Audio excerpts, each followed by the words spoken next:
So ಇದು self defence. ಒಬ್ಬ ಎದುರಾಳಿ ಹೊಡೆದಾಗ ನಾವು ಯಾವ ತರ ರಕ್ಷಣೆ ಮಾಡಬೇಕು ಅನ್ನೋದು ಒಂದು ಪದ್ಧತಿ.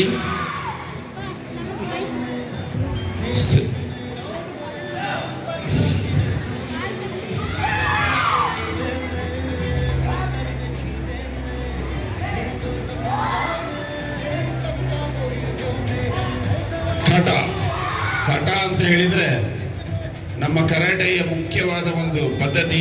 ಯಾವುದು ಸ್ಟೇಟ್ ಅಥವಾ ನ್ಯಾಷನಲ್ ಟೂರ್ನಮೆಂಟ್ಗೆ ಹೋದಾಗ ಅವರ ಬೇಸಿಕ್ ಅನ್ನು ಪ್ರದರ್ಶನ ಮಾಡಬೇಕಾಗುತ್ತೆ. ದಟ್ ಈಸ್ ಕಾಲ್ ಕಟ. ಈ ಪ್ರತಿಯೊಂದು ಬೇಸಿಕ್ ಒಳಗೂ ಅರ್ಥಪೂರ್ಣವಾಗಿ ಇರುತ್ತೆ. ಯಾವ ತರ ಸೈಡ್ ಇಂದ ಬಂದ್ರೆ ಅಥವಾ ಪಕ್ಕದಿಂದ ಬಂದ್ರೆ ಯಾವ ತರ ಡಿಫೆನ್ಸ್ ಮಾಡಬೇಕು ಅನ್ನೋದಕ್ಕೆ ಅರ್ಥನೇ ಕಟ.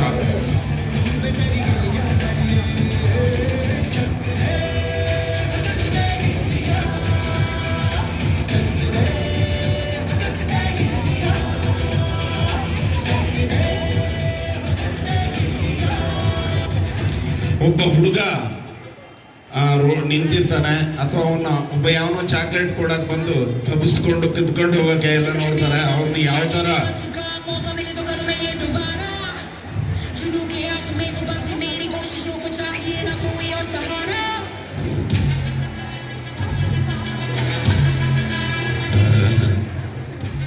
ಅದೇ ತರ ಒಂದು ಹುಡುಗಿ ಒಬ್ಬಾಗಿ ನಿಂತಾಗ ಬಹಳಷ್ಟು ನೋಡ್ತೀರಿ ನೀವು ಗಾರ್ಡನ್ಸ್ ಒಳಗೆ ಚೈನ್ ಕದಿಯೋದು ಅಥವಾ ಒಬ್ಬರೇ ಹೋಗುವಾಗ ಅವ್ರು ಇದು ಮಾಡೋದು, ಅವರಿಗೆಲ್ಲ ಚಾಡ್ಸೋದು ಎಲ್ಲ ಮಾಡ್ತಾ ಇರ್ತಾರೆ. ಇದೇ ಒಂದು ಸಣ್ಣ ಸಿಚುವೇಶನ್.